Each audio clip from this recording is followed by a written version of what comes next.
Last year hit the top end of town hard too. Sovereign Island, one of the most exclusive addresses in the country, where the filthy rich used to clean up. Here, mega mansions are the norm. 18 months ago, the median house price was $2.2 million. Now it's referred to as a mansion's graveyard. They're the bones of the GFC. They're the unfortunate repercussions of the GFC. Homes half built and on hold. The rich have abandoned them, some at slab stage, others weeks off completion, wasting away on prime pieces of land.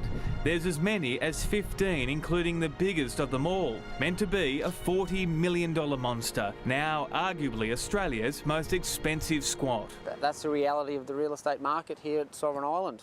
There's as many as 140 of them. Nationwide, waterfront living is the cheapest it's been in decades. But Tony says it won't stay this way forever. I think now is an opportune time, especially if you can go to auction and buy at auction conditions, you can absolutely clean up. Well, the property sale of the century is on right now if you're in the market for a mega mansion.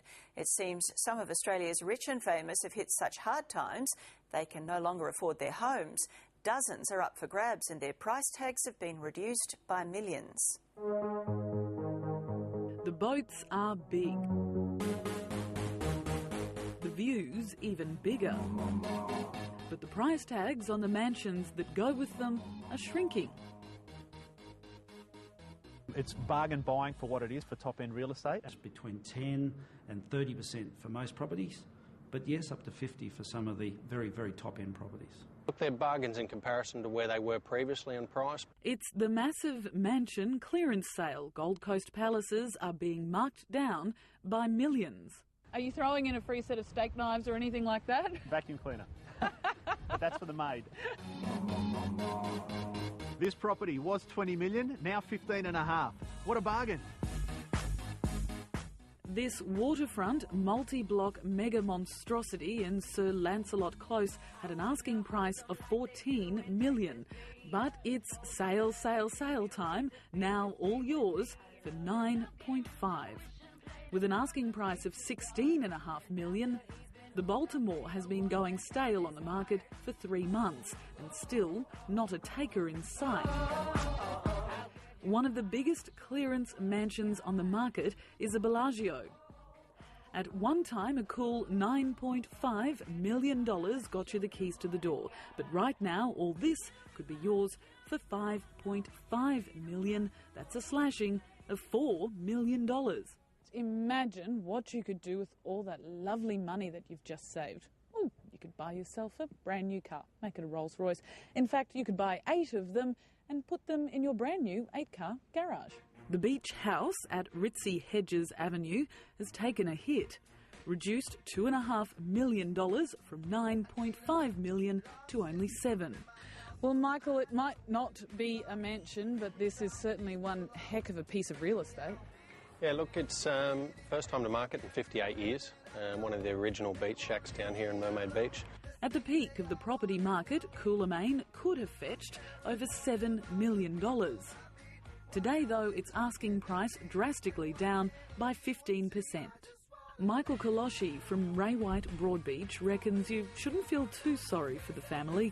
They bought the block back in 1952 for only £800.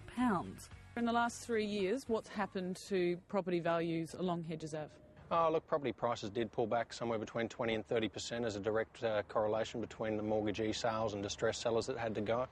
Stretching along the beautiful coastline, it's a similar story. Andrew Bell, CEO of Ray White Surfers Paradise Group, says the luxury end of the market is still hurting from the GFC. We find that the typical buyers for that, which may have been bankers or stockbrokers and so on, have really been affected by the GFC.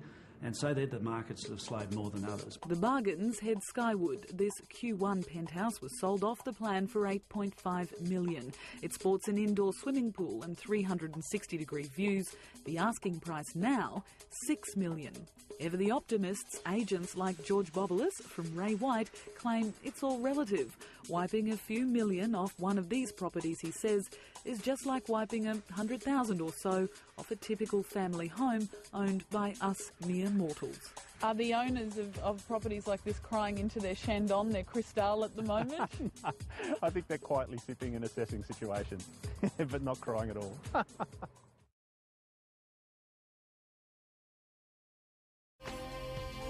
And neither party has any control over the value of the collateral either. The collateral may plummet in value and be insufficient to cover the bank's liabilities, causing a book loss and threatening the security of all the bank's depositors. When severe and widespread, this structural problem can bring the entire economy to a screeching halt in mass bankruptcy.